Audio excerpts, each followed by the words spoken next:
মহিলাদের যদি স্বপ্ন দোষ হয়ে যায়, মহিলাদের যদি স্বপ্ন দোষ হয়ে যায় তাহলে কি তাকে গোসল করতে হবে? প্রশ্ন দেখেন রাসূলকে বলছেন, হুজুর মহিলাদের নারীদের যদি স্বপ্ন দোষ হয়ে যায় তাহলে কি তাকে গোসল করতে হবে? যখন কথাটা বলা, আল্লাহ নবীর স্ত্রী বসে আছেন পাঞ্জরে, শরমের জ্বালাতে কাপড় দিয়ে এরকম ভাবে মাথা মুখকে ঢেকে নিয়ে বলছেন সুবহানাল্লাহ। কেমন প্রশ্ন করলে জি?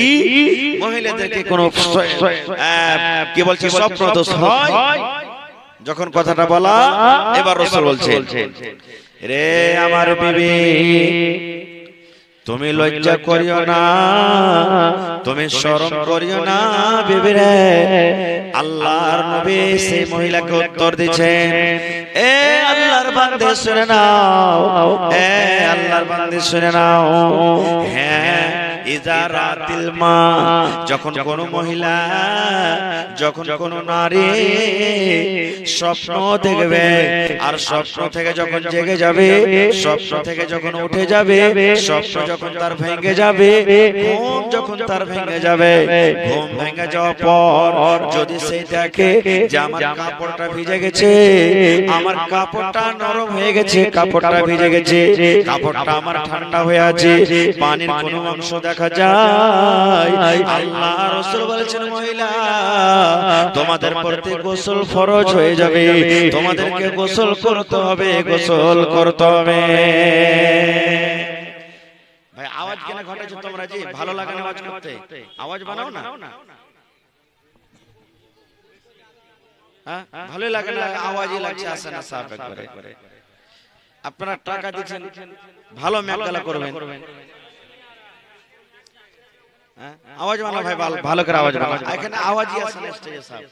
হ্যাঁ সব থেকে নাজিবের একটা ভালো আপনাকে পড়োশিতে ওই হরেনটাকে ওদিকে মুখ করে বাঁধেছে, এদিকে মুখ করে না বাঁধে হরেনটাকে ওদিকে মুখ করে বাঁধেছে। তো আল্লাহ রাসূল বলছেন যে হ্যাঁ মহিলাদের প্রতি গোসল আছে যখন সে দেখবে যে আমার স্বপ্নের পরে কাপড়টা ভিজা আছে, তাহলে তারপরে গোসল ফরজ হয়ে গেল। এবার বলেন যদি সেই মহিলাটা শরম করে লজ্জা করে যদি থেকে যেতেন, এই শরীয়ত কি জানতে পারতো ভাই? জানতে পারতো? হানা বলেন জানতে পারতো কি? জানতে পারতো না। আওয়াজ বানাও না জি ভাই, আওয়াজ বানাও না। হায় আল্লাহ, একটুকু আওয়াজ আসে না এখানে স্টেজে। আওয়াজ বাড়াও, যতক্ষণ আওয়াজ আছে আওয়াজটা বাড়াও না, এই বক্সের আওয়াজ বাড়াও না।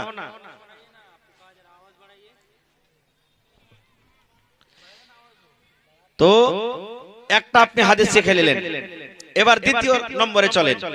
রমজান মাসে, রমজান মাসে এখানে শিখার জায়গা, শিখতে এসেছেন আপনি। রমজান মাসে সেহরি খাইলেন আপনি, সাহারি খাওয়ার পর ফজরের নামাজ আপনি পড়লেন, ফজরের নামাজ পড়ার পর আমরা ঘুমিয়ে যাই, যাই কি যাই না? হানা বলেন ঘুমে কি ঘুমাই না? ঘুমিয়ে যাই। এবার যখন আপনি ঘুমিয়ে গেলেন সুবহানাল্লাহ, হঠাৎ করে দেখছেন যে আপনার স্বপ্ন দোষ হয়ে গেছে। এরকম হয় কি হয় না? রমজান মাসে স্বপ্ন দোষ হয় কি হয় না? হয়ে যায়। এবার কি করবেন? যা আমার রোজা ভেঙে গেল মনে হয়, যা আল্লাহ কি করলো, আল্লাহ যা কি হলো আমার রোজা ভেঙে গেল। রে মুসলমান, আল্লাহর নবী বলেছেন উম্মত রমজান মাসে রোজার দিনের উম্মত তোমার রোজার হালাতে যদি স্বপ্ন দোষ হয়ে যায়, স্বপ্ন দোষ যদি তোমার হয়ে যায়, আল্লাহর নবী বলেছেন উম্মত তোমার রোজা ভাঙবে না, রোজা ভাঙবে না। রোজা করে থাকো, রোজা খবরদার ছাড়িও না। স্বপ্ন দোষ হয়ে গেছে কোনো কারণে, এই জন্য তুমি রোজা ছাড়বে না, তুমি রোজা করে থাকো, তোমার রোজা ভাঙবে না। হ্যাঁ কিন্তু এই জায়গাতে যদি বিবির সাথে মিলন হয়ে যায়, কিংবা এই জায়গাতে যদি স্বামী স্ত্রীর মিলন হয়ে যায়, তাহলে কিন্তু রোজাটা ভেঙে যাবে, আর রোজা ভাঙার সাথে সাথে তাকে জরিমানাও লাগবে। কেমন কথা মাওলানা শরীয়ত শিখালেন।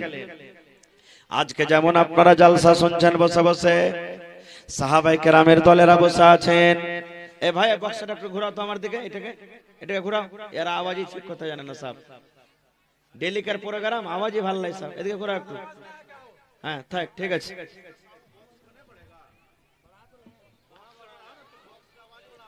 আল্লাহ রাসূল সাল্লাল্লাহু আলাইহি সাল্লামের জামানাতে আল্লাহ রাসূল সাল্লাল্লাহু আলাইহি সাল্লাম বসে আছেন, সাহাবায়ে কেরাম বসে আছেন। ইতিমধ্যে একজন সাহাবী এসে বলছেন, হালাকতু ইয়া রাসূলুল্লাহ, আল্লাহর নবী গো আমি হালাক হয়ে গেলাম, বরবাদ হয়ে গেলাম, ধ্বংস হয়ে গেলাম নবী গো, আমি হালাক হয়ে গেলাম, আমি বরবাদ হয়ে গেলাম। আল্লাহ রাসূল আমি হালাক হয়ে গেলাম। এবার যখন কথাটা বলা, আল্লাহ রাসূল বলছেন, সাহাবী রে তুমি এরকম কথা কেন বলো রে বাবা, কেন তুমি বলো হালাকতু ইয়া রাসূলুল্লাহ, আমি হালাক হয়ে গেলাম, আমি বরবাদ হয়ে গেলাম, আমি ধ্বংস হয়ে গেলাম, এই কথা তুমি কেন বলো? এবার সেই সাহাবী বলছেন, আল্লাহ রাসূল গো ওয়াকাতু আলা ইমরাতি ওয়া আনা সাইম, রোজার হালাতে আমি বিবির উপরে সওয়ার হয়ে গেছি, রোজার হালাতে বিবির সাথে আমি সহবাস করে নিয়েছি, রোজার হালাতে দিনের বেলাতে নিজের জৈনবকে আমি থামতে না পারে, আমার জওয়ানিকে কন্ট্রোল করতে না পারে, আল্লাহ রাসূল গো আমি নিজের স্ত্রীর সাথে আমি মিলন করে নিয়েছি। হুজুর এই যে আমি রোজার অবস্থাতে আছি, রোজার হালাতে আছি, আর রোজা অবস্থাতে আমি নিজের স্ত্রীর সাথে মিলন করে নিয়েছি। সুবহানাল্লাহ। যেমন কথাটা বলা, আল্লাহ তাবারাক ওয়া তাআলা জিবরিল ফেরেশতাকে বললেন, ও আমার জিবরিল শুনে নাও, শুনে নাও, তাড়াতাড়ি করে তুমি চলে যাও, আমার নবীকে প্রশ্ন করে দিয়েছে, আমার নবীর সামনে একটা মশলা দাঁড়িয়ে গেছে, আমার নবীর কাছে কোনো উত্তর নাই, যাও যাও যাও তাড়াতাড়ি করে আমার নবীকে তুমি উত্তরটা দিয়েছো। এবার জিবরিল আমিন ওহী করে দিলেন। দয়ার রাসূল বললেন, সাহাবী রে তুমি বিবির সাথে রোজার হালাতে কাম করেছো রে বাবা, এটা হলো বড় কাম, এটা হলো গুনার কাম, এটা হলো পাপের কাম। কারণ একটা রোজাদারের জন্য ফজরের আজান থেকে নিয়ে সেহরি খাওয়া থেকে নিয়ে এদিকে মাগরিব পর্যন্ত, ইফতারি পর্যন্ত বিবির সাথে মিলন করতে পাবে না, খানা খেতে পাবে না, মিথ্যা কথা বলতে পাবে না, রুটি ভাত খেতে পাবে না, দুধ পান করতে পাবে না, পানি পান করতে পাবে না, চুগলখড়ি করতে পাবে না, ঝুট কথা বলতে পারবে না, গীবত করতে পারবে না, সব গুনাহ থেকে বাঁচার নাম হলো রোজা। এই আমার সাহাবে শুনে নাও, এরে মুসলমান, আল্লাহর নবী সেই সাহাবীকে উত্তরটা দিয়েছেন, কিন্তু তার জন্য খাস নয়, কিয়ামত পর্যন্ত যত নবীর উম্মত আসবেন সমস্ত উম্মতের জন্য, সমস্ত মানুষের জন্য এই ফতোয়াটা লাগু হয়ে গেল। আল্লাহ রাসূলকে ফতোয়া দিলেন, বাবারে তুমি রোজার হালাতে তোমার বিবির সাথে মিলন করে নিয়েছো, রোজার হালাতে তোমার বিবির সাথে তুমি মিলন করে নিয়েছো, এটা পাপের কাজ, এটা হলো গুনার কাজ। এই গুনাহ তোমার ততক্ষণ পর্যন্ত মাফ হবে না রে সাহাবী, যতক্ষণ পর্যন্ত তুমি জরিমানা আদায় না করবে, যতক্ষণ পর্যন্ত তুমি কাফারা না দিবে, যতক্ষণ পর্যন্ত তুমি জরিমানা আদায় না করবে, ততক্ষণ পর্যন্ত আল্লাহ তাবারাক ওয়া তাআলা তোমার এই গুনাহকে মাফ করবেন না। নারে তাকবীর। আপনারা একটু নারা দেন, একদম মাইকের অবস্থা খারাপ, আজ সব রস্যি ওয়াজ করতে করতে বুঝাচ্ছে আমার। হ্যাঁ একটু জোরে বলেন নারে তাকবীর। মাশাআল্লাহ। তো রাসূল বলছেন যে তিনটা তোমাকে জরিমানা করা হবে, তিনটার মধ্যে তোমাকে একটা আদায় করতে হবে। বলবেন হাজী মাওলানা কি কি? শুনলেন ভাইটা শরীয়ত। কারণ আমরা মানুষ গুনাহগার, যদি আমাদের দ্বারা এরকম ভুল হয়ে যায় বা হয়ে গেছে, তাহলে কিন্তু এই কাফারা আদায় করতে হবে আপনাকে। কি? আল্লাহ তাবারাক ওয়া তাআলা শিখিয়ে দিলেন, হে নবী আপনি আপনার উম্মতকে জানিয়ে দেন, যদি রোজার হালাতে কোন আপনার উম্মত বিবির সাথে মিলন করে নাই, তাইলে সর্বপ্রথম জরিমানা, সর্বপ্রথম কাফারা হলো ওই লোকটাকে একটা গোলাম আজাদ করতে হবে। এক নম্বর জরিমানা তিনটার মধ্যে কি? লোকটাকে একটা গোলাম আজাদ করা হবে। এখন গোলাম বিক্রি হয় না, আপনারা বুঝতে পারবেন না। আল্লাহ রাসূল সাল্লাল্লাহু আলাইহি ওয়াসাল্লামের জামানাতে বা তার আগে বাজারে মানুষ বিক্রি হতো। आप लोग मिस्त्री ओरिजिनल मिस्त्री हैं, माइक के लिए कहाँ है आपका मिस्त्री? मेन टाइम में खाना खाएगा तो कैसे होगा?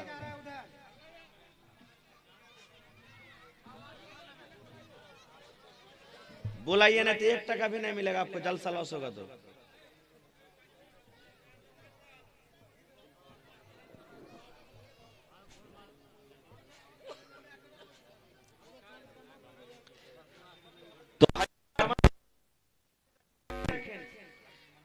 আল্লাহ তাবারাক ওয়া তাআলা বললেন একটা গোলাম আজাদ করতে হবে। আজকে গরু মহিষ আপনাদের পাশাপাশি হাট কি চানারদেব নাকি? চানারদেব হাট, আরো বিভিন্ন জায়গাতে হাট আছে, চাম্পানগর আছে, কাসবা আছে, জালালগড় আছে, মাটিয়ারি আছে নাকি মাওলানা? বাজারে গরু বিক্রি হয়, জানোয়ার বিক্রি হয়। আল্লাহ রাসূলের জামানাতে মানুষ বিক্রি হইতো, এটা বিশ্বাস হয়েছে? মানুষ বিক্রি হইতো, এটা বিশ্বাস হয়েছে? বিশ্বাস যদি না হয়েছে তাহলে কোন নবীকে ওর ভাইরা কুয়াতে ফেলেছিল? বলেন কোন নবীকে ওর ভাইরা কুয়াতে ফেলেছিল? ইউসুফ নবীকে। এবার ইউসুফ নবীকে কাফেলারা উঠিয়ে নিয়ে ওকে বাজারে বিক্রি করতে গেছিল, কি যায়নি? বাজারে বিক্রি করতে গেছিল, কে কিনে নিয়েছিল? বিবি জুলাইখা। আজি যে মিশরের স্ত্রী বিবি জুলাইখা কিনে নিয়ে বাড়িতে চলে গেছিলেন। তো গোলাম, আল্লাহ বলছেন যে গোলাম একটা কিনে আজাদ করে দাও, যতই টাকা লাগুক, 10,000 লাগুক, 20,000 লাগুক, লাখ লাগুক, 2 লাখ লাগুক, 50,000 লাগুক, যা লাগুক একটা গোলাম তুমি কিনে দিয়ে দাও। এবার সে সাহাবী তখন কি বলছেন জানেন? আল্লাহ রাসূল গো, আমি গোলাম কিনে দিতে পারবো না, আমার গোলাম কিনে দেওয়ার ক্ষমতা নাই, আমি গোলাম দিতে পারবো না, আমি একটা গরিব মানুষ, গোলাম কিনে দেওয়ার আমার শক্তি নাই গো দয়ার নবী।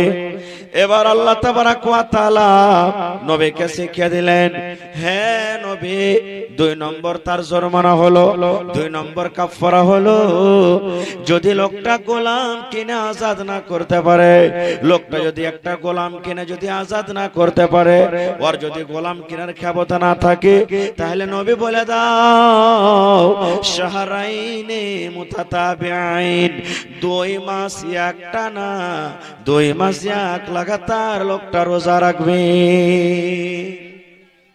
এক লাগাতার 2 মাস রোজা করতে হবে, একদিনও মধ্যখানে বাদ দিতে হবে না। তখন সেই সাহাবী বলছেন, আল্লাহ রাসূল, 1 মাস রোজা করতে গিয়ে আমার অবস্থা এরকম যে আমি থামতে পারলাম না, বিবির সাথে আমি মিলন করে নিলাম, আর 2 মাস রোজা কেমন করে করব? না, এটাও পারবো না, আমার সম্ভব নাই, এটাও পারবো না আমি হুজুর, এটাও পারবো না। তাহলে দুটাও শেষ হয়ে গেল। এবার আল্লাহ রাসূল বললেন, সাহাবীরে আপনারা বসে যান ভাই, দয়া করে বসে যান, পিছনে যারা দাঁড় হয়ে আছেন বসে যান ভাই, একটু মেহেরবানি করে বসে যান। আল্লাহ রাসূল 3 নম্বরে বললেন, ও আমার সাহাবে শুনে নাও, তুমি বাড়িতে চলে যাও, বাড়িতে যাওয়ার পর 60টা মিসকিনকে তুমি খানা খাইয়ে দাও পেট ভরে, 60টা মিসকিনকে খানা দিয়ে দাও। মালদার লোককে খাওয়া চলবে না, ধনী লোককে খাওয়া চলবে না, যেগুলো তুমি মিসকিন ফকির পাবে, ফকিরকে বাছাই করে করে, ফকিরকে খুঁজে খুঁজে, মিসকিনকে খুঁজে খুঁজে 60টা ফকির মিসকিনকে তুমি খানা খেলিয়ে দাও। এই যদি কাজটা করতে পারো, আল্লাহ তাবারাক ওয়া তাআলা তোমাদের জীবনের এই যে কাজটা হয়েছে, তুমি যে রোজার হালাতে বিবির সাথে মিলন করেছো, আল্লাহ তাবারাক ওয়া তাআলা তোমার এই গুনাহটাকে maaf করে দিবেন। যাও 60টা মিসকিনকে তুমি খানা খাইয়ে দাও। যখন কথাটা বলা, সেই সাহাবী বলছেন, হুজুর এটাও করতে পারবো না, নিজের পেটে দানা নেই তো লোককে কি দিয়ে বাড়াবো, গরিব মানুষ নিজে খেতে পাই না, এটাও পারবো না। তাহলে 3টাই শেষ, গোলাম আজাদ করতে পারবো না, 2 মাস রোজাও করতে পারবো না, 3 নম্বরে 60টা ফকিরকে খানাও দিতে পারবো না মিসকিনকে। এবার কি হবে? রাসূল বললেন, বসো, তুমি বসে গেলেন। এবার কিছুক্ষণ পর বসে আছেন, একটা লোক 1 বস্তা খাজুর আল্লাহ রাসূলকে দিতে চলে এসেছেন। আল্লাহ রাসূল সাল্লাল্লাহু আলাইহি সাল্লাম খাজরের বড়াটা নিয়ে তখন বলছেন, এ আইনা সাহেল, আরে ওই সাহেলটা কোথায় যে আমাকে এখনই প্রশ্ন করছিল? সে খাড়া হয়ে গেলেন।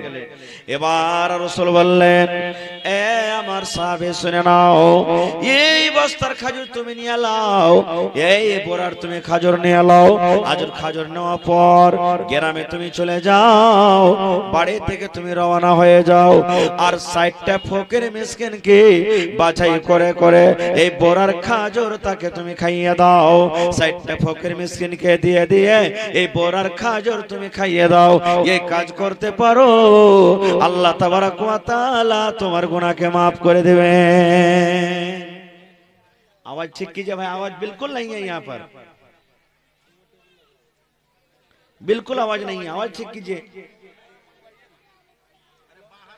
दिन से आप लोग क्या कर रहे थे?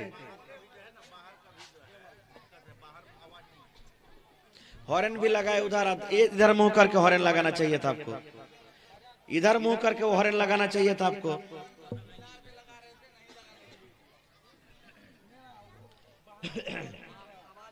তো ভাই আমার খরচা হোক। এবার আপনারা মনে মনে বলবেন যে হাজী মাওলানা আমাদের যদি জীবনে এরকম কোনোদিন ঘটনা ঘটে থাকে রোজার হালাতে, তাহলে কি আমরা আদায় করতে হবে? না তো হ্যাঁ করতে হবে। এবার সে সাহাবী বলছেন, হুজুর আপনি আমাকে বলছেন যে বোরার খাজুর নিয়ে এলাও আর গ্রামে গ্রামে বেটা 10-8টা মিসকিনকে। হুজুর আমার মনে হয় এই মদিনার ভিতরে আমার থেকে গরিব আর কেউ নেই, কাকে দিয়ে বড়াবো হুজুর? সব থেকে তো আমি গরিব, আমার থেকে গরিব আর কেউ নাই।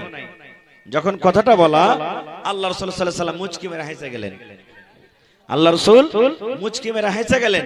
হেসে যাওয়ার পর তখন বলছেন, রে আমার সাহাবী বাবারে, যাও যাও যাও, তুমি তোমার ছেলে মেয়েকে নিয়ে এই খাজুর তুমি খেয়ে নাও, যাও তুমি খাজুর বাড়িতে নিয়ে চলে যাও। তাহলে একটা হাদিস শিখলেন যে রোজার হালাতে যদি কোনো মানুষ বিবির সাথে মিলন করে নেয়, তাহলে এটা ভুল হয়ে গেল, গুনাহ হয়ে গেল। জেনে শুনে যদি কেউ ভুল করে লাই, তাহলে 3টা জরিমানা আছে। প্রথম গোলাম আজাদ করতে হবে, গোলাম তো এখন পাওয়া যায় না, এটা এই জন্য হুকুম নাজিল হবে না এখন।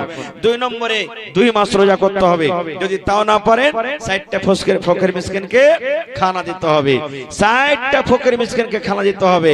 খানা এই 3টার মধ্যে কোন একটা কাজ করবেন, তাহলে আল্লাহ তাবারাক ওয়া তাআলা আপনার গুনাহকে maaf করবেন। এবার আরেকটু আগে চলেন। এরে আমার মুসলমান ভাইরা, আজকে আমাদের জুবানে মুখে একটা সূরা আমরা জানি, সূরাতুল ফাতিহা। জানি কি জানি না? সূরাতুল ফাতিহা মুখস্থ আছে না নাই? ये কোরআন মাজিদে 114 সূরা আছে। 114 সূরার মধ্যে কোরআন মাজিদে একটা সূরার নাম আছে সূরাতুল ফাতিহা।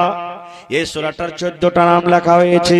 এই সূরাটার নাম হলো সূরাতুল হাম, এই সূরাটার নাম হলো সূরাতুল শুকর, এই সূরাটার নাম হলো সূরাতুদ দুআ, এই সূরাতুর নাম হলো সূরাতুল শিফা, এই সূরাতুর নাম হলো সূরাতুল যিকর। এই করে করে 14 খানি তাফসীরে বাইজাবিতে সূরাটার নাম লেখা হয়েছে। আল্লাহ রাসূল বলেছেন, এ আমার উম্মত শুনে নাও, এই সূরাটার এত ফজিলত, এই সূরাটার এত ফজিলত, এই সূরাটা এত দামি, এই সূরাটা এত দামি। আল্লাহ রাসূল যা তার ফজিলত বলেছেন, মুসলমান আমরা সূরাটা জানি কিন্তু সূরাটার মানে জানি না। সূরাটা মুখস্থ রয়েছে, আমরা নামাজে পড়ি, কিন্তু সূরাটার ফজিলত কি সেই ফজিলত আমরা জানি না। বন্ধুরা 1-2টা হাদিস শুনেন।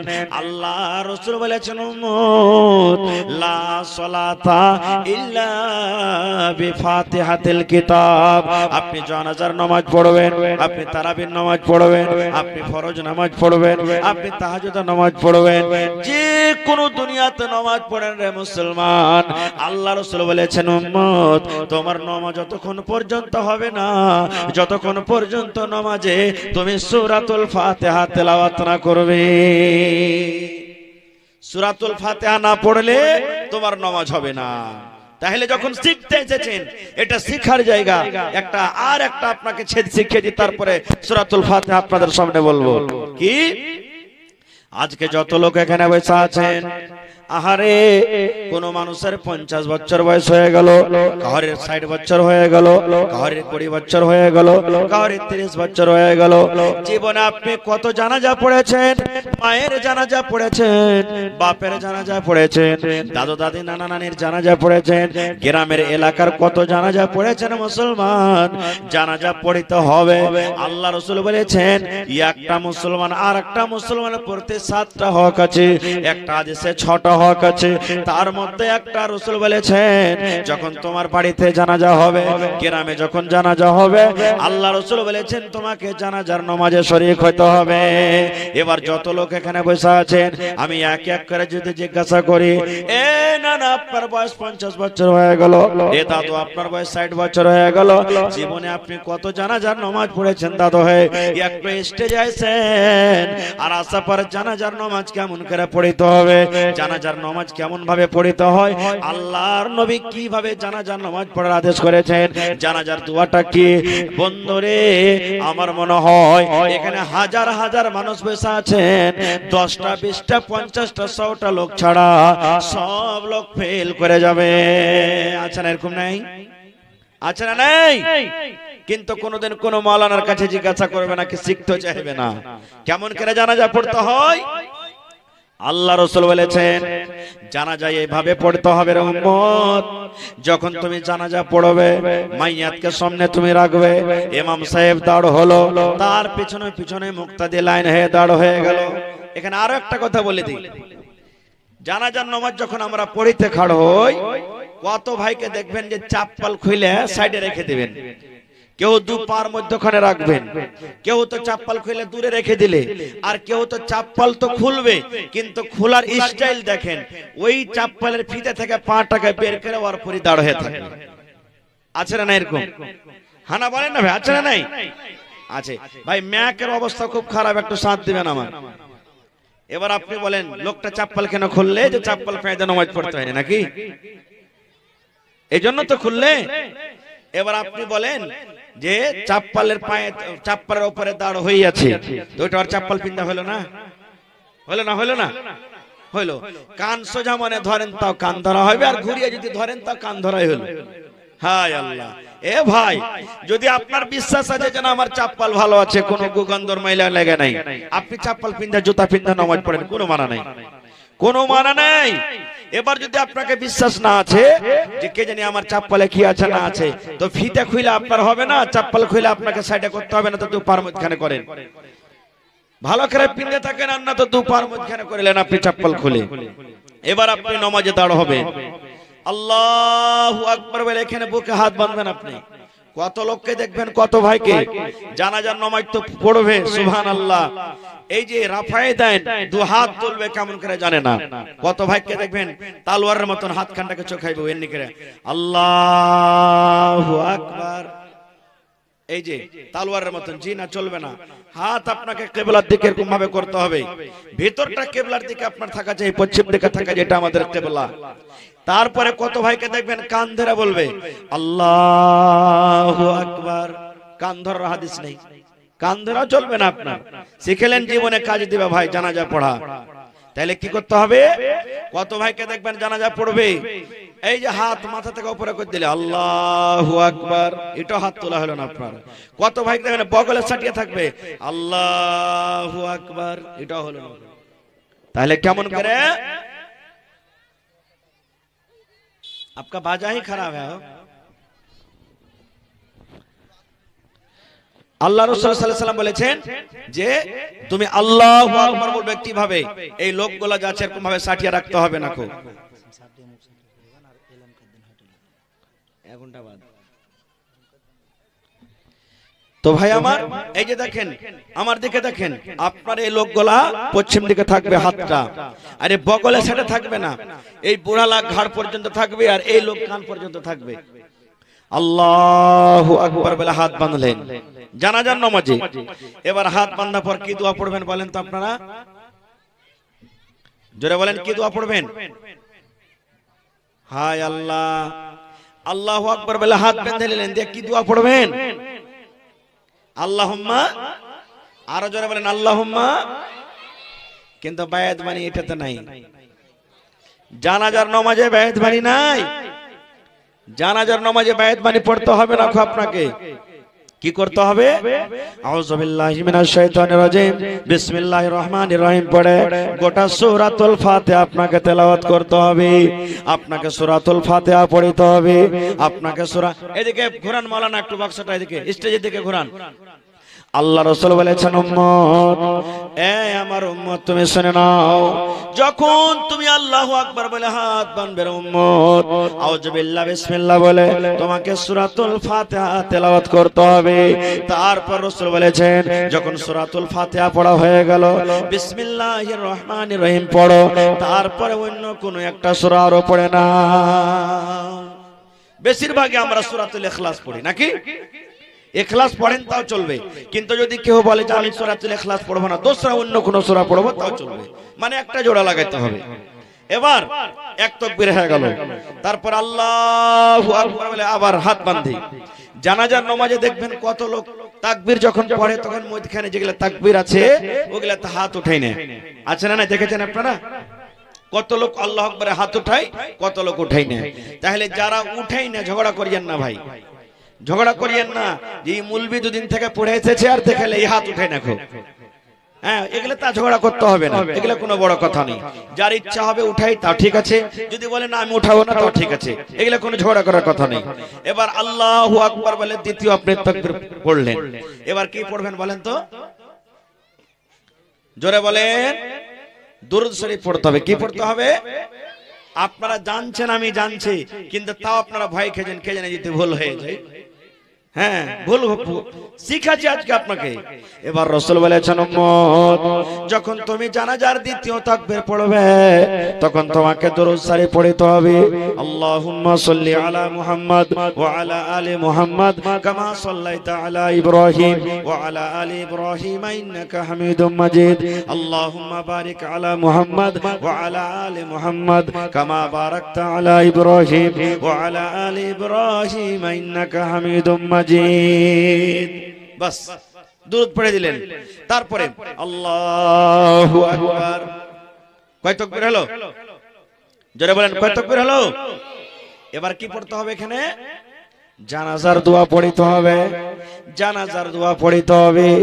কত লোক বলে মুলবিরা দোয়া উঠিয়ে দিলে রে, জানাজা পড়তে যা দোয়া হয় না, আইনা আইনা লাগে রে ভাই। দোয়া মুলবিরা উঠিয়ে দিলে আইনা আইনা লাগে।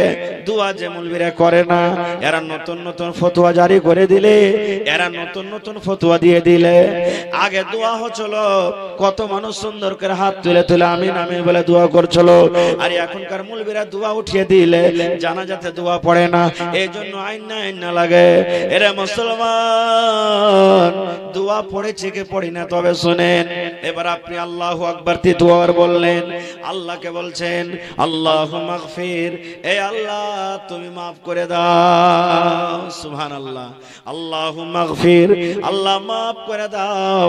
লিহাইয়ানা, যত জিন্দা আছে আল্লাহ, ওয়া মাইয়াতিনা, যত মরে গেছে আল্লাহুম্মা মাগফির লিহাইয়ানা ওয়া মাইয়াতিনা ওয়া শাহিদিনা, আল্লাহ যারা হাজির আছে, ওয়া গায়বিনা, যারা গায়েব আছে আল্লাহ, যারা আসতে পারেনি কিংবা দুনিয়াতে যারা আসেনি ওরাকে maaf করে দাও। আল্লাহ যত বেটা ছেলে আছে আল্লাহ ওরাকে maaf করো, যত বেটি ছেলে আছে ওরাকে maaf করো, যত ছোট আছে আল্লাহ ওরাকে maaf করো, যত বড় আছে আল্লাহ ওরাকে maaf করে দাও। সব দোয়া তো আপনি করে দিলেন। নর নারী ছোট বড় যারা আছে যারা নাই, জিন্দা মৃত্যু সবকে আল্লাহ তুমি maaf করে দাও। এর থেকে বড় দোয়া আর কিছু হলো? জোরে বলেন, হলো? এবার গোটা জানাজার দোয়া আপনি পড়ে দিলেন। তারপর আল্লাহু আকবার বলে আপনি চতুর্থ তাকবীর পড়লেন। তারপরে তখন আপনাকে সালাম ফিরতে হবে। ডাহিন দিকে না বাঁ দিকে? আগে ডাহিন দিকে। এবার আরো একটা মাসলা জানালেন, যদি কোনো জায়গাতে কোনো ইমাম সাহেব আসসালামু আলাইকুম ওয়া রাহমাতুল্লাহ শুধু ডাহিন দিকে ফিরেছে, বাঁ দিকে ঘুরেনি, তাহলে ওই জায়গাতে লড়াই করিয়েন না ভাই, এটা হাদিসে আছে। ওখানে লড়াই করিয়েন না।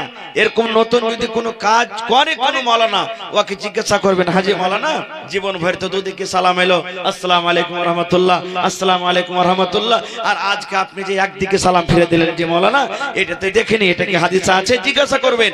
কিন্তু ওই জায়গাতে হো মো চৌমো করে ঝগড়া করতে হবে না ভাই, কারণ এটা হাদিসে আছে। এবার মুসলমান জানাজার নামাজ পড়া শেষ হয়ে গেল। আর একটা কথা শুনে লেখলেন, যখন কোন মানুষ মারা যাবে, গ্রামের কোন লোক হোক, যদিও খারাপ ছিল লোকটা, ওর কিন্তু ভালোই নাম করবেন। খবরদার দুর্নাম করিয়েন না ভাই, খবরদার দুর্নাম করিয়েন না। কারণ যেই টাইমে লোকটা মরবে, যদি আপনার সাথে দুশ্মনী থাকে বা লোকটা চোর ডাকাত আছে, লোকটা কিছুই আছে, ওকে আল্লাহর পরে ছেড়ে দেন, আল্লাহ দোয়া করেন যে আল্লাহর গুনাহ খাতা মাফ করো। কিন্তু এই কথা বলিয়েন না, এই সালাম হয়েছে তো খুব ভালো হয়েছে, গা খান শান্তি পেবে, এখন এই পেবে ওই পেবে, খবরদার এরকম বলিয়েন না। না হলে কি হবে জানেন, আমার মাওলানারা বসে আছেন, জিজ্ঞাসা করবেন বুখারী শরীফের হাদিস, আল্লাহ রাসূল একদিন বসে আছেন, সাহাবায়ে কেরাম বসে আছেন, এবার বসে বসে গল্প চলছেন, জানাজা একটা মাইয়াত ঘাড়ে করে হাঁটছে নিয়ে। যখন মাইয়াতটা পাস হয়ে গেল, আল্লাহ রাসূল সাহাবীরাকে বলছেন, রে সাহাবীরা, এই জানাজাটা গেল, মাইয়াতটা গেল, এর ব্যাপারে তোমরা কেউ কিছু জানো? তো সাহাবায়ে কেরাম খুব নাম করলে, হ্যাঁ হুজুর লোকটা খুবই ভালো, এরকম ওরকম নামাজি পরজি খুব ভালো, খুব নাম করলেন। রাসূল বললেন ওয়াজাবাত, তারপরে ওয়াজিব হয়ে গেল রে, তারপরে ওয়াজিব হয়ে গেল, তারপরে ওয়াজিব হয়ে গেল। ঠিক কিছুক্ষণ পরে আরেকটা জানাজা চলে যাচ্ছে মাইয়াত। রাসূল তার ব্যাপারে বলছেন, এই আমার সাহাবীরা, এই লোকটাকে তোমরা চিনো? এই মাইয়াতটা যে যাচ্ছে কে? সাহাবায়ে কেরাম তার খুব খারাপ নাম করলেন, হুজুর এই লোকটা কিন্তু ভালো নাই গো আল্লাহ রাসূল। তাই সেই লোকটা হলো এরকম, সেই লোকটা ওরকম, তার ব্যবহার ভালো ছিল না। করে করে মুসলমান প্রথম জানাজার ব্যাপারে সাহাবায়ে কেরাম সুনাম করলেন, সাহাবায়ে কেরাম নাম করলেন, লোকটা খুব ভালো, লোকটা খুব মুত্তাকি, লোকটা খুব পরেজগার, লোকটা খুব আল্লাহওয়ালা। এবার দ্বিতীয় জানাজা যখন পার করলেন, আল্লাহ রাসূলের সামনে সাহাবীরা বললেন, হুজুর এই লোকটা কিন্তু ভালো নয়। রাসূল তারও ব্যাপারে বললেন ওয়াজিবাত, এর পরে ওয়াজিব হয়ে গেল, এর পরে ওয়াজিব হয়ে গেল। সাহাবায়ে কেরাম বুঝতে পারলেন না, এবার বলছেন ইয়া রাসূলুল্লাহ, আল্লাহর নবী গো আমরা বুঝতে পারলাম না, ওই লোকটার ভালো লোকটা ছিল, ভালো নাম করলাম তাও ওয়াজিবাত বললেন, আর এই লোকটা হলো খারাপ লোক, খারাপ গাইলাম তাও ওয়াজিবাত বললেন। ওয়াজিবাত মানে কি? ভালোর বেলা তো ওয়াজিবাত, আর খারাপের বেলা তো ওয়াজিবাত। ওয়াজিবাতের মানে হুজুর আমাকে বুঝিয়ে দেন। আল্লাহ রাসূল বললেন, ও মুসলমান ভাইরা শুনেলেন, আল্লাহ রাসূল বললেন, সাহাবীরি যার তোমরা নাম করিলা, ভালো নাম করিলা, যার সুনাম করিলা, তার বেলাতে আমি ওয়াজিবাত বললাম। ওয়াজিবাত মানে ওয়াজিবাতিল জান্নাতু, তার জন্য আল্লাহ জান্নাতকে ওয়াজিব করে দিলেন। ওই লোকটা আল্লাহর জান্নাতে চলে যাবে, আল্লাহর জান্নাতে চলে যাবে। আর যার তোমরা দুর্নাম করিলা, লোকটা খারাপ, ওয়াজিবাতিন নারু, লোকটা জাহান্নামের ভিতরে চলে যাবে রে, তার জন্য জাহান্নামটা ওয়াজিব হয়ে গেল। কারণ মানুষের মুখ দিয়ে যেটা এখন কথা বের হয়, আল্লাহর ফেরেশতারা সেই কথাগুলোকে নোট করতে থাকেন। নারে তাকবীর। তাহলে বুঝলেন, মরার পরে খবরদার খারাপ হইতে গেল তার দুর্নাম করিয়েন না। এবার আমি বলছিলাম সূরাতুল ফাতিহা, সূরাতুল ফাতিহার দাম কি যে আপনাকে নামাজে পড়তে হবে, এক নম্বর দাম হয়ে গেল। দুই নম্বর ফজিলত শুনলেন ভাই মুসলমান, কত সুন্দর হাদিস। আবু দাউদ একটা হাদিস এসেছে যে আল্লাহর নবী সাল্লাল্লাহু আলাইহি সাল্লাম এবারে একবার কি করলেন, কিছু সাহাবীকে সফরে পাঠালেন, যাও তোমরা অমুক জায়গাতে যাও। চলে গেলেন, সফরে চলে গেলেন সাহাবায়ে কেরাম। যেতে যেতে যেতে যেতে যেতে এবার থাকলেন যতদিন থাকার, আসার টাইমে, আসার সময়তে একটা গ্রামে ঢুকে গেলেন। ওই গ্রামটা হলো ইহুদির গ্রাম। গ্রামে ঢুকে গেলেন, ঢুকে যাওয়ার পর ওই মুসলমানরা বলছেন, সাহাবায়ে কেরাম বলছেন গ্রামের লোককে যে, এ ভাই তোমারকে গ্রামে আমরাকে থাকতে দিবে না খো, আজ রাত মতন তোমারকে গ্রামে থাকবো, সকাল হবে তো এখান থেকে চলে যাব। বলছেন সকাল হবে তো চলে যাব। এইবারে ওই গ্রামের লোকেরা বলছেন না, মুসলমানকে থাকতে দেওয়া হবে না খো, মুসলমানকে থাকতে দেওয়া হবে না খো। ওরা কিন্তু থাকতে দিল না। এবার মুসলমানেরা গ্রাম থেকে বাহিরে এক জায়গাতে যে তিরপাল টাঙ্গু যা কিছু করার আছে ট্যাঙ্গের করে থাকতে লাগলেন।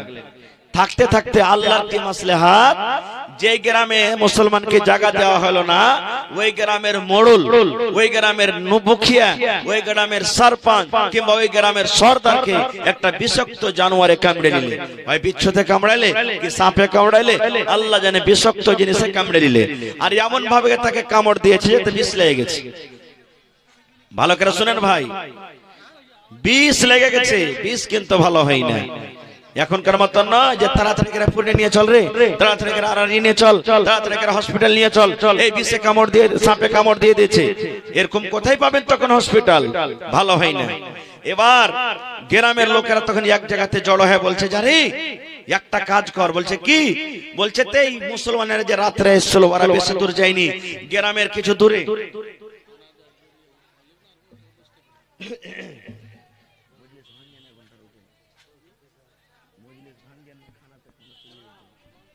আপনারা বসে যান ভাই, বসে যান, আপনারা বসে যান। এত আপনারা বাজো বাজা করেছেন যে কোহার কথা নেই, सब गलार आवाज सब भाई माइक ठीक कीजिए ना, आवाज ऊपर में भी नहीं, शिकायत आ रही है बार बार। आप ना बोल रहे टच है, बाहर से लोग आ रहे हैं, आवाज है ही नहीं कहीं। आवाज दीजिए, आवाज के लिए तो महफिल जम, महफिल ही नहीं जम रही है, आपकी आवाज नहीं है तो कहां से हो जाएगा? अब दीजिए, आवाज दीजिए। शिकायत आ रही है, हम तो यहाँ हैं, आप यहाँ है ना।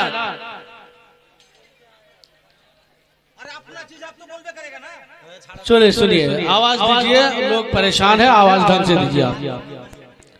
এইবারে ওরা তখন বলছে মুসলমানেরা বেশি দূর যায়নি, ওরাকে ডেকে নিয়ে। এবার তখন একটা লোক দৌড়াতে দৌড়াতে দৌড়াতে চলে গেছে, যাওয়ার পর তখন বলছেন যে ভাই তোমাদের মধ্যে কেউ কোনো মন্ত্র কোন এলাজ জানো? বলছে কিসের? বলছে আমাদের গ্রামের সর্দারকে সাপে কামড়ে নিয়েছে বা বিষাক্ত জানোয়ারে কামড়ালছে, ভালো করতে পারি না, চলো তাড়াতাড়ি করে।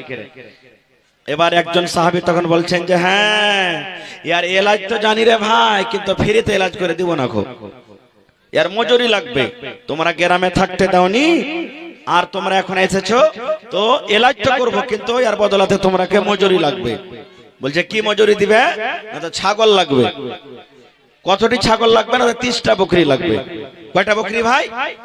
30টা বকরি লাগবে। মানুষ বলে না যখন মুসিবতে আমরা পড়ে যাই তখন ডাক্তারকে বলি, ডাক্তার সাহেব যা টাকা লাগবে দেওয়া হবে, কিন্তু আমার এই পেশেন্টটাকে বাঁচিয়ে। তখন ওরা বলছে যে 30টা তো 30টাই বকরি দিব, কিন্তু চলো তাড়াতাড়ি করে। সাহাবী চলে গেলেন, সুবহানাল্লাহ। এবার দেখছে তাদের মন্ডলকে দেখছে ঠিকই একটা বিষাক্ত জানোয়ারের থেকে কামড় দিয়েছে, বিষ লেগে আছে। এবার শুরু করে দিলেন ঝাড়তে। কেমন ঝাড়ন? এই আমাদের দুনিয়াদারিতে যেগুলা মায়েরা খালারা ভাইয়েরা কোরবাজি করছে এরকম করবে যে নয়। কালো কালো তুলসীর পাত মাগো, কালো দরিয়ার পানি, কোথায় আছে আতরা ডাকনে, ছাঁচো দরিয়ার পানি মাগো, ছাঁচো দরিয়ার পানি। এরকম ডেহারা গাহে না, কিংবা দেখবেন কত ভাই গাইবে একবারে তুলসী নিয়ে নেবে হাতে, আগরবাতি নিয়ে নেবে, ধূপকাঠি আগে সাজিয়ে দিবে, আর দেওয়া পর বলবে তাম্বা তুলসীর পূজারে কইরা রাখিনু রে, হাই রে সোনার বান্দারে। বলে না? এবার ভূতটাকে বলবে কি বা খাইবা কি বারে নিবা বলো রে, হাই রে সোনার বান্দারে। এই মুসলমান, আল্লাহ রাসূল বলেছেন এগুলা পড়তে পড়তে যদি মত হয়ে যায়, তওবা না করতে পারো, তাহলে জান্নাত তুমি যেতে পারবে না, পারবে না, পারবে না। শেষ কথা, ঝাড়তে শুরু করলেন। এই যে দান আসতে শুরু হয়েছে, বাস 1 মিনিট আমি হাদিসটা শেষ করব। আজ ওয়াজ করতে আমাকে ভালো লাগে না, ম্যাকের কন্ডিশন খুব খারাপ, আওয়াজই মনে হয় আমার কানে আসে না সাপ একটুকু। এবারে ঝাড়তে লাগলেন, ঝাড়তে লাগলেন, ঝাড়তে লাগলেন, ঝাড়তে ঝাড়তে ঝাড়তে গোটা বিশেষ হয়ে গেল, গোটা বিশেষ ফুঁক দিতে দিতে দিতে গোটা বিশেষ হয়ে গেল। এবার কথা মতন 30টা ছাগল নিয়ে নিলেন। সাহাবায়ে কেরাম 30টা ছাগল হাঁকিয়ে নিয়েছে, নিজের দলে যা বলছে, এক কেউ বলছে একটা জবাই কর, আর একজন তখন বলছে না ই ঝাড় ফুঁক করে ছাগল পেয়েছি, খাওয়া হালাল আছে কি হারাম আছে, ই অতক্ষণ পর্যন্ত খাবো না যতক্ষণ মদিনাতে গিয়ে নবী সাল্লাল্লাহু আলাইহি সাল্লামের কাছে ফতোয়া জিজ্ঞাসা না করব। এই যুগে কর্মতন তো মোবাইল ছিল না, আরে মোবাইল একটু মাদিনাকে জিজ্ঞাসা কর, অমুক মাদিনাকে জিজ্ঞাসা কর, অমুক মাওলানাকে জিজ্ঞাসা কর, তখন তো মোবাইল কোথায় পাবেন? ওই হাইটা আসবে 10 দিন 15 দিন 8 দিন 7 দিন যেমন সফর ছিল জিজ্ঞাসা করবে তাহলেই হবে। এবার বকরি হাঁকাতে হাঁকাতে, এবার 30টা ছাগল হাঁকাতে হাঁকাতে মুসলমান হাঁকাতে হাঁকাতে হাঁকাতে এবার নবীর কাছে চলে গেলেন মদিনাতে। মদিনাতে যাওয়ার পর এবার সে সাহাবায়ে কেরাম বলছেন, ইয়া রাসূলুল্লাহ, আল্লাহর নবী গো, আমরা একটা নতুন কাজ করে দিয়েছে গো নবীজি, আমাদের দ্বারা একটা নতুন কাজ হয়েছে। এবার রাসূল বললেন, কি কাজ করেছো রে বাবা? বলছেন, আল্লাহ রাসূল গো, আমরা একটা বিষাক্ত জানোয়ার একটা লোককে কামড় দিয়েছিল, হয়তো বিচ্ছুতে কামড় দিয়েছিল কিংবা সাপে কামড় দিয়েছিল, ঝাড় ফুঁক করতে করতে করতে করতে আমরা তাকে ভালো করে দিয়েছি। কিন্তু সবই গো, ঝাড় ফুঁক করার পর তাদের কাছে মজুরি হিসাবে 30টা আমরা ছাগল নিয়েছি, 30টা আমরা বকরি নিয়েছি। তাহলে রাসূল গো বলেন, ওই ঝাড় ফুঁকটা করা আমাদের জায়েজ হয়েছে কি না জায়েজ? আর ওই ছাগলটা লাও আমাদের জন্য হালাল হয়েছে কি হারাম? নারে তাকবীর। এবার রাসূল বলছেন, হারে বাবা, তোমরা যে ঝাড় ফুঁক করেছো, তো কি দিয়ে ঝাড় ফুঁক করেছো? মন্ত্রটা একটু বলো তো, মন্ত্রটা একটু বলো তো, দোয়াটা একটু বলো তো, কোন দোয়া বলে তোমরা ঝাড় ফুঁক করেছো? এরে আমার ভাইরা মায়েরা খালারা শোনেন। এবার সে সাহাবী বলছেন, নবী গো, আমরা সূরাতুল ফাতিহা বলে ঝাড় ফুঁক করেছে গো নবীজি। আউযু বিল্লাহ বিসমিল্লাহ বলে সূরা ফাতিহা পড়ে যায়, ফুঁক দিয়ে যায়, সূরা ফাতিহা পড়ে যায়, ফুঁক দিয়ে যায়, সূরা ফাতিহা পড়ে যায়, ফুঁক দিয়ে যায়। সূরাতুল ফাতিহা পড়ে পড়ে পড়ে পড়ে যতক্ষণ পর্যন্ত তার বিষটা না নেমেছে, যতক্ষণ পর্যন্ত লোকটা ভালো না হয়েছে, ততক্ষণ পর্যন্ত আমি সূরাতুল ফাতিহা দিয়ে দিয়ে দিয়ে দিয়ে আমি কাজ করেছি। এবার রাসূল বলেন, সাহাবী রে, হ্যাঁ তোমার জন্য জায়েজ আছে, তুমি ভালো কাম করেছো, তুমি ভালো কাম করেছো। এবার সাহাবী বলছেন, হুজুর, এই কাজটা করার পর তার বিনিময়ে 30টা ছাগল নিয়েছি, এটা কেমন হয়েছে? আল্লাহ রাসূল বলেন, সাহাবী রে, তোমার এই ছাগল লাওয়াটাও জায়েজ হয়েছে, এটা কোনো গুনার কারণ নয়, এই ছাগল লাওয়াটাও বকরি লাওয়াটা তোমার জন্য জায়েজ হয়েছে। তবে মুহাদ্দিসিনে কেরাম বলছেন যে যারা এই হাদিসটাকে সামনে রেখে ডাক্তারি করে এলাজ করা টাকা লওয়া যায়, যারা ডাক্তারি করছেন, ডাক্তারি করে এলাজের টাকা এলাজের পয়সা লওয়া যায়, কিন্তু কইরবেজি করে এই যে জাদু মন্ত্র ছমন্ত্র শরীয়ত বিরোধী মন্ত্র পড়ে এগুলা ফুঁক দেওয়া হারাম, এগুলা ফুঁক দেওয়া শিরক, আর তার বদলে লুঙ্গি লওয়া টাকা লওয়া এগুলা হলো শিরক। এই কাজ থেকে আমাদেরকে বাঁচতে হবে। তাহলে কত সুন্দর হাদিস শুনলেন ভাইরা আমার, এই ধরনের অনেক হাদিস আছে।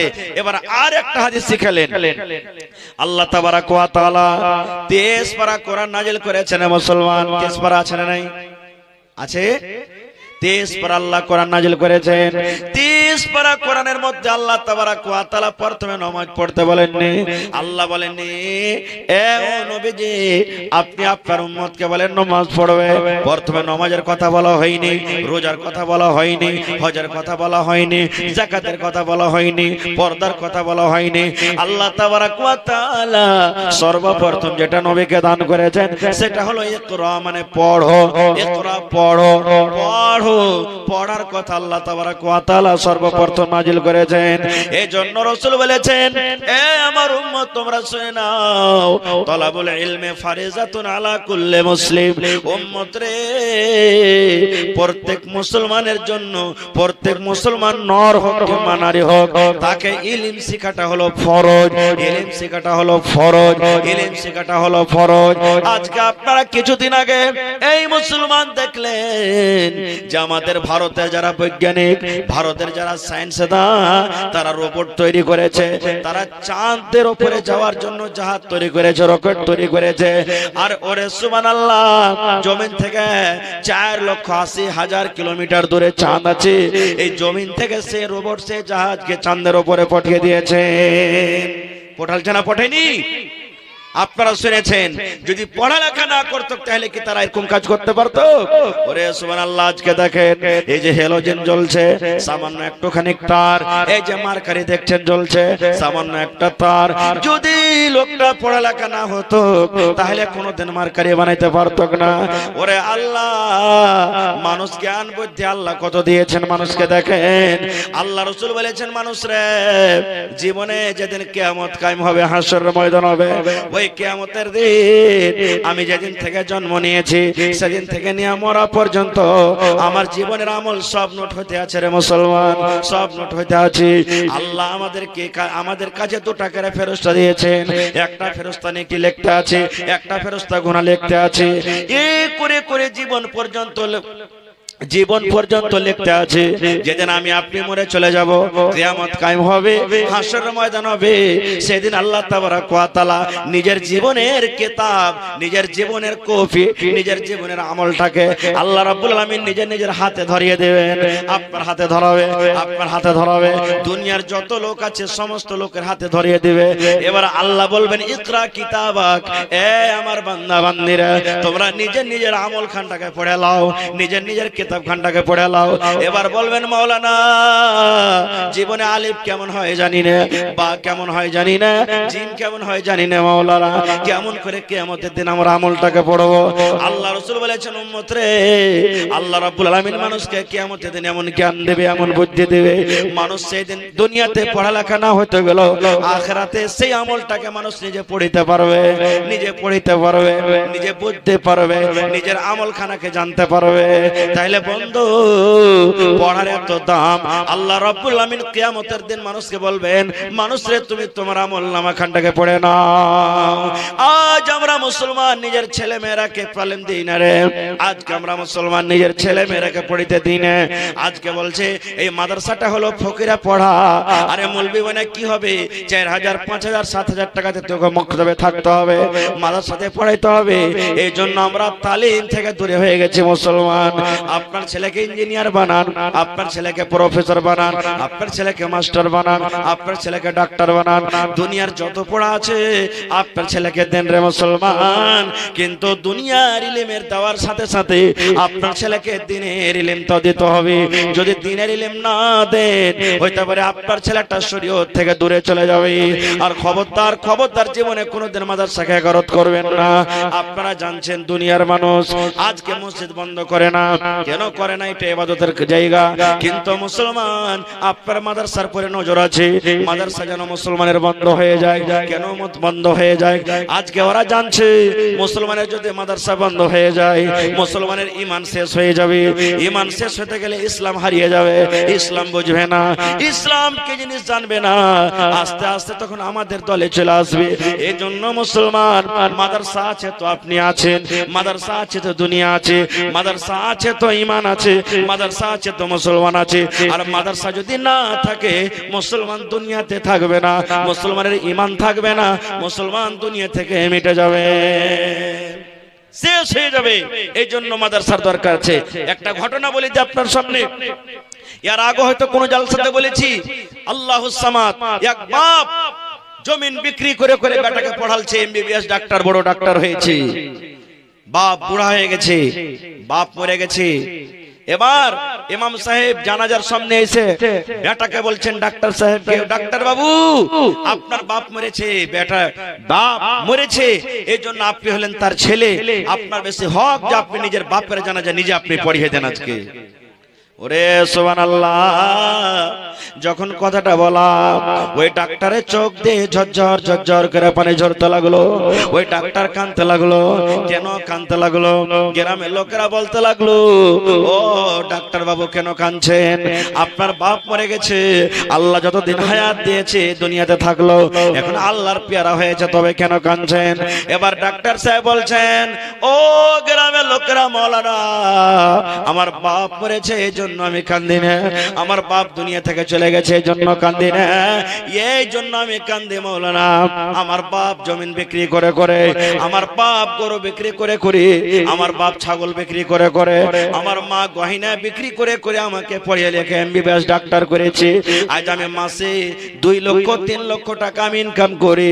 কিন্তু মাওলানা আজকে যে আপনি বললেন তোমার বাপের তুমি হক রাখো, জানাজা নামাজটা তুমি পড়িয়ে দাও মাওলানা, আজকে আমার বাপ বড় ডাক্তার করে গেছে, আমার মা বড় ডাক্তার করেছে, কিন্তু মাওলানা এমন আমি ইলম শিখেছি, এমন আমি ইলম শিখেছি, টাকা তো ইনকাম করতে পারবো, কিন্তু যেই বাপ জমিন বিক্রি করে আমাকে ডাক্তার করেছে সেই বাপের জানাজার নামাজ পড়ার আমার হিম্মত নাই, ক্ষমতা নাই। কারণ আমি জানাজা কেমন করে পড়িতে হয়, জানাজার দোয়া আমি জানি না কেমন করে জানাজা পড়ো। সুবহানাল্লাহ। তো ভাই আমার, তাহলে আল্লাহ বাচ্চা রাখে ইনশাআল্লাহ এই বিষয় নিয়ে আবার কোনদিন আলোচনা করব। তবে আজকে মাদ্রাসার জন্য যেমন গত বছর আপনারা মহব্বত ভালোবাসা দেখিয়ে আমার এখানকার মায়েরা খালারাও খুব দানি, আমার ভাইয়েরা খুব দানি, আপনি 1 টাকা দিবেন তো আপনার কাছ থেকে 1 টাকা নিব। কমিটির লোককে বলবো মা খালারকে পিন্ডালে তাড়াতাড়ি চাদর দিয়ে পাঠান, যত তাড়াতাড়ি পারবেন মা খালারকে পিন্ডালে চাদর দিয়ে পাঠান। আপনাকে বলবো দেখি কোন আল্লাহর বান্দা আছেন, 2টা লোক দেখি 10,000 10,000 করে দিবেন, 2টা লোক দেখি 20,000 20,000 করে দিবেন, 5টা লোক দেখি 5,000 5,000 করে দিবেন, এবং 50টা লোককে দেখবো আজকে জালসাতে 1,000 2,000 1,000 2,000 করে দিবেন, 100টা লোককে দেখবো 500 500 করে দিবেন। তো আসেন তো দেখি কোন আল্লাহর বান্দা আছেন। মায়েরাকে বলবো, খালারাকে বলবো, এই গত রাত্রে জংলাতে জালসা ছিল, সুবহানাল্লাহ, একজন আমার খালা যান হাতে আর আপনার এই নাকের নাকমণি ক্যাথা আর যত আপনার কাঁসার বর্তন আছে সব স্টেজে এসে রাতের বেলাতে হাজির করে দিয়েছে। সুবহানাল্লাহ। আজ দেখি জালসাতে কোন মা আছেন কাঁসার বদনা, কাঁসার থালি, কাঁসার গিলাস, কাঁসার পেয়ালা, গলার হার, নাকের নাকমণি, কানের বালি, সুবহানাল্লাহ। আজ